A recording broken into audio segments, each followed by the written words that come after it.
sa kauluhan, panghitabo sa gawa sa atong nasod, ug adunay mga panghitabo dinhi sa atong dapit.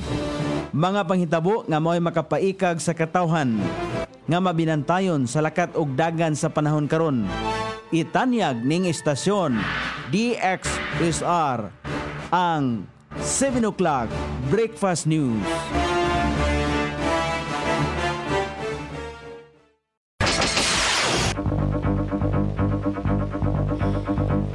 Higala, kumusta? May buntag Iligan, may buntag Mindanao, may buntag Pilipinas. Adlaw nga Huwebes karon pitsa 15 ni buwan sa Agosto ning tuiga 2024. Sangan sa ato station manager Pastor Robin Solapas, kini ang inyong ka-ISR Kabisaya Nonay B, ang matod sa hanay sa balita sa alas 7. O karon sa ulohang tudling sa ato mga balita, logo design contest o e-games gipahigayon sa Iligan City TVET Industry Week. Congressman Celso Gumera Rehencia dedikado sa pagserbisyo sa katawhan sa Iligan. DepEd Secretary Angara pagabantayan ang anti-bullying policy compliance sa mga tulunghaan. Record sa confidential fund ni Vice President Sara gipasupina sa House Appropriations Panel. Operasyon sa Pogo Firms mibalhin sa mga residential houses. Balita sa gawa sa nasod, bag-ong kaso sa H5N1 virus na kumpirmar sa Cambodia. 120 ka mga Kristohanon napugos nga magpakabig sa tinuang Hinduismo.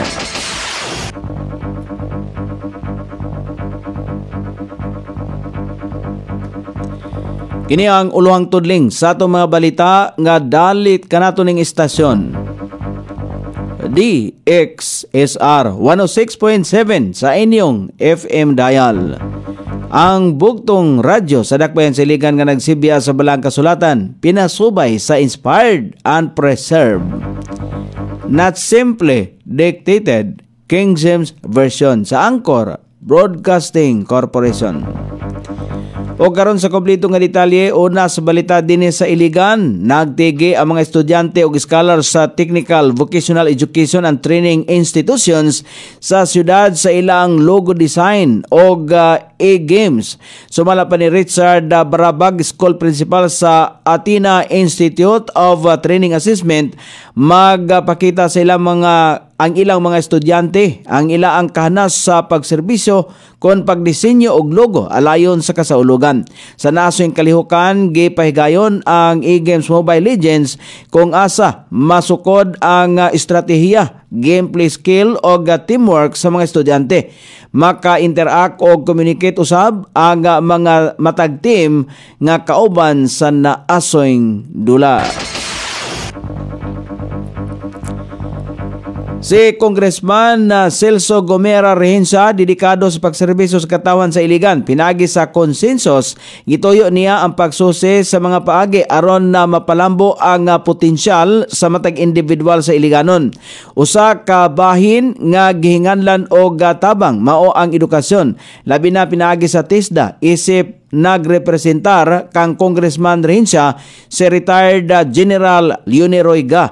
May tambong usab sa graduation ceremony sa mga estudyante nga malampusong nga nakagraduar sa Iligan City National High School sa kursong TWSP Program Bread Pastry Production in situ nga mikabat sa 25 ka mga estudyante. Usapod sa mitambong mao si Ernest Oliver Wikwik-oy, ang Business Development Consultant sa opisina sa Kongresista, aron mohatag og mensahe nga adunay kalambigitan sa business opportunity aron makakutlo ang mga estudyante kung usaon nila pagsugod sa ilang kaugalingong negosyo. Garbo usab nga sila nga wala na kinahanglan nga mobayad sa bisan unsang balayronon tungod kay libre kini alang sa mga estudyanteng Iliganon. O karon sa balita sa kauluhan nga mabasa sa nakalalayng gulat sa pamantalaan karong adlaw, Pagabantayan ni Education Secretary Sani Angara ang compliance sa mga tulungaan sa pag-abot sa pag-implementar sa ilahang anti-bullying policy. Sumala pa kang Angara, required ang kada tulungaan nga makabaton og anti-bullying policy bisan pa man og walay gilati sa balaod kon giunsa. Sumala pa niini ka istrikto. Kinahanglan paghihapon nga adunay policy kabahin ini na lakbitan usab ni Angara ang kakulangon sa guidance counselors sa halos 5,000. Sumala pa ang bakanting posisyon. Busa maningkamot ang DepEd, Commission on Higher Education o ang Civil Service Commission aron matubag kini. Gidugang pa sa kalihim nga milaom siya nga unta mabutangan una og 5,000 ka mga bakanting posisyon sa bisan mga graduate o guidance counseling o mga psychology. Paghatagan usab sila og lugway o 5 ka tuig aron makakuha og gikinahanglang credentials. Gawas pa nini, una nang gikataho nga sumala pa sa Second Congressional Commission on Education. Executive Director Carol Marquier, dili lang kini ang problema tungod kay nahisgutan usab ni Presidente Ferdinand Bongbong Marcos nga adunay nabasa siyang artikol base sa Singapore study nga ang nasod nga adunay pinaka magul-anon nga mga estudyante mao ang Pilipinas.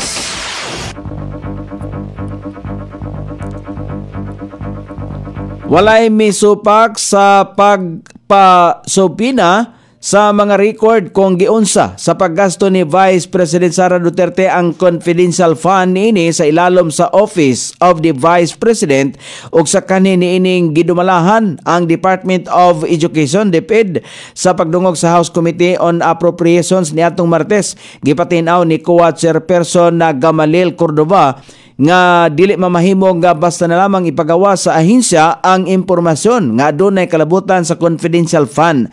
Kung walay sabina, gisulti ni Cordova nga ang bugtong maghatag, kung ang bugtong mahatag sumala pa sa kuha, mao ang accomplishment record kalabot sa paggamit sa confidential funds.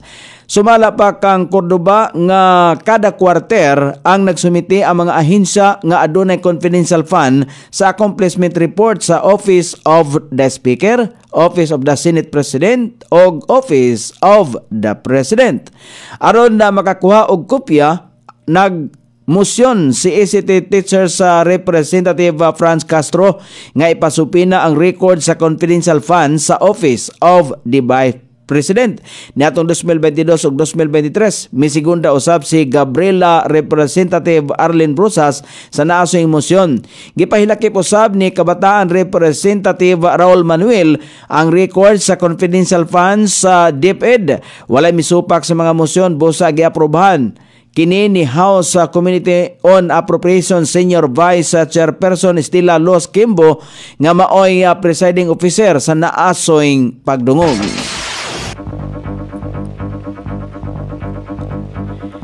Gi-alerto karon sa Departamento sa Panglawas ang ilang surveillance system pinasubay sa deklarasyon sa Africa Centers for Disease Control and Prevention sa public health emergency tungod sa monkeypox outbreak sa ilahang nasod. Kon mahinumduman, nagdeklara ang Africa Center for Disease Control and Prevention and Public Health Emergency of Continental Security tungod sa pagdaghan sa monkeypox. Kini ang mikuyanap nga nagagikan sa Democratic Republic of Congo hangtod sa mga silingang mga nasod. Sumala pa usab kang DOH sa spokesperson Assistant Secretary Albert Domingo sa pagkakaron. Mokabat pa lang sa siyam ang kaso sa naasong sakit sa Pilipinas. Sugod sa naasong ihap, upat niini ang nadetect niadtong 2022 samtang ang laing 5 ka mga kaso ang nataho niadtong nakalabayng tuig. Ni adtong Hunyo, gipanghimakak sa Departamento sa Panglawas nga usa ka individual nga gikan sa Central Visayas ang namatay tungod sa monkeypox o gipamugos nga wala sa siyam ka mga kaso ang namatay tungod sa sakit nga gidala sa monkeypox virus. Sumala pa sa World Health Organization ang mga sintomas sa monkeypox ang gilangkuban sa pagpangatol sa panit nga inubanan sa hilanat, pagsakit sa ulo, panakit sa tutunlan o panakit sa kaunuran sa likod o ubos ang enerhiya. gideklara usab sa World Health Organization niadtong Hulyo 2022 nga ang monkeypox isip usa ka public health emergency of international concern o gitapos niini ang deklarasyon niadtong Mayo sa nakalabayng tuig.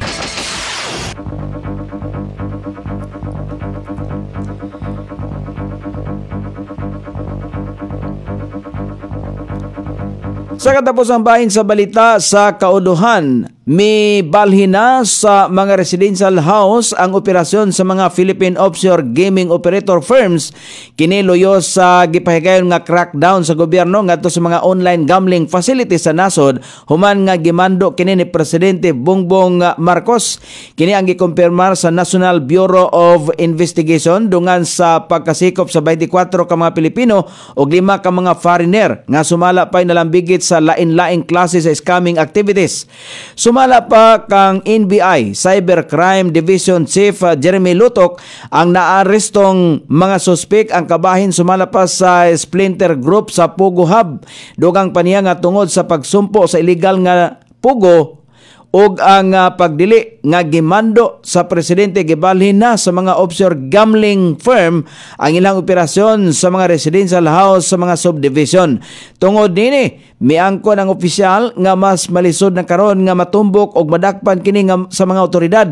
Sumala pa usab kang NBI Director Jaime Santiago nga ang naarestong banyaga mao ang gilangkuban sa 3 ka mga Chinese, 2 ka Malaysian ug ang mga Pilipino. Sila ang nasikop sa akto nga ahente sa National Bureau of Investigation sa dihang gilusad ang naasong operasyon sa usa ka giabangang panimalay sa subdivision sa lungsod sa Kawit.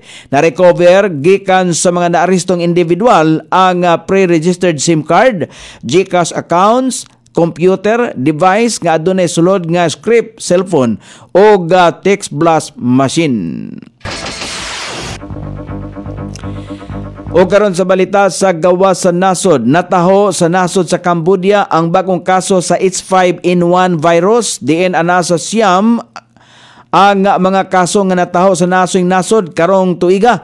Ang bagong kaso nataho sa usa ka 16 anyos nga babae nga nakasinati og sintomas sama sa hilanat, pag-ubo og panakit sa tutunlan og shortness of breath. Sa kasamtangan, padayon nga gipaayo ang nasoyng bata sa Tambalanan og tun-an kini karon kung asa nagagikan ang nasoyng virus. Sa siyam ka kaso sa H5N1 virus, 8 sa mga natakbuyan nga mga batanon, diin usa kanila ang namatay. O karon sa balita sa kinabuhing Kristohanon, napugos sa pagbalik ngadto sa tinuang Hinduismo ang 120 ka mga nitibong Kristohanon sa nasod sa India tungod sa nasinatian niining pressure gikan sa ilahang kasilinganan nga mga Hindu nationalist. Ang naasoy mga Kristohanon nitambong sa seremonyas nga garwapsi o sa ilahang pinulungan nga pagbalik. Ang naasoyng seremonyas gihimo aron nga dawaton pagbalik ang mga Kristohanon o pagalimpyuhan sila gikan sa pagkakristohanon. Sumala pa sa mga Kristohanon nga napugos sila og balik aron nga dili putlon sa gobyerno ang ilang ayuda, putlon dihang ang ilang katungod tungod sa pagkuha og tubig sa tabay og uban pa. O karon sa kahimtang sa pagbanabana sa dagan sa panahon, ang hanging habagat pareho makaapektar sa Luzon o Kabisayan, ang Ilocos Region, Batanes, Babuyan Islands, Cordillera Administrative Region o ang ubang bahin sa Cagayan Valley.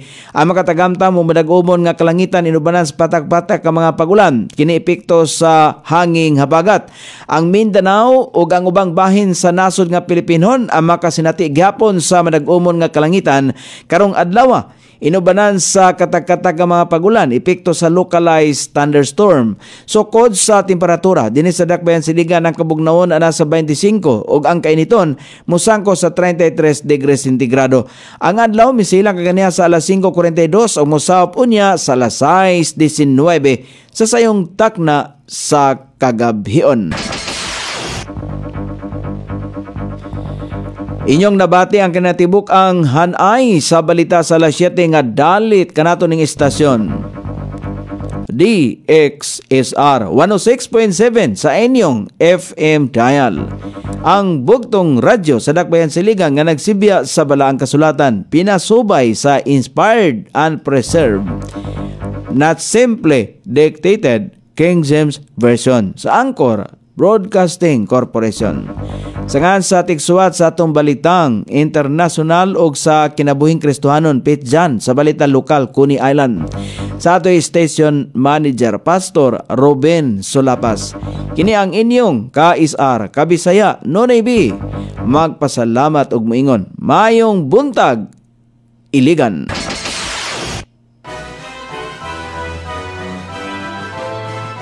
Inyong nabati ang 7 o'clock breakfast news hangtod na usab og mga adlaw sa samang takna o sa samang istasyon. Daghang salamat sa iyong pagpaminaw og maayong buntag.